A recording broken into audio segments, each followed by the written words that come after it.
আসসালামু আলাইকুম। আজকে বড় একটা জ্বর কথা কইয়ার একটা ঘটনা কইয়ার বাক্কা আগর আর কি। কয়েকদিন আগে আমিও মসজিদ আসলাম নমাজও আর কি।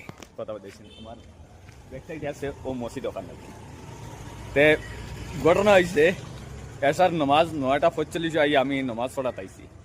আর মসজিদে আইয়া আমি খাদিম সাহেব বারে দিয়া লক করিয়া টাইম গেছেন গিয়া। আপনারা এনতে দেখরা এই সাইডে গ্রিল লাগাইল হিনো বন্ধ আর কি, এই ভিতরে বন্ধ আর কি, বাজু বাড়ি আবার রাস্তা নাই, অবাদিও আছে এখন রাস্তা। বাদে ঘটনা হয়েছে কিতা আমি আইছি আবার বাদে অনু খাদিম সবার ভিতরে দিয়া অনু একটা আমি দেখাইতে পারি না, বেটি মানুষ তার লাগি দেখাইতে পারি না। তে ভিতরে দিয়ে আমি ওলা ছোট ধরে এক দেড় জায়গা আমি পাইছি, ওবাদি তল দি বটিয়া হামাইয়া বাড়ি আইছি। কথা বলতেছেন আর খুব মসজিদে আই যাইছি। আইয়া বিরাট একটা জল লাগলো, কইলাম আজ টিট মারা নাই, আজ মসজিদের মাঝে ওখানে ভিডিও বানানি আছে দেখলেন, মসজিদ হবো ওখানে আর কি।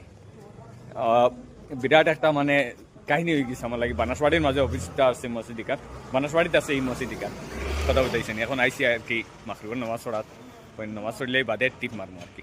তো বলা হইল দেখো বেশ নমাজ পড়িও, ইনশাল্লাহ ফায়দা থাকবে আর কি।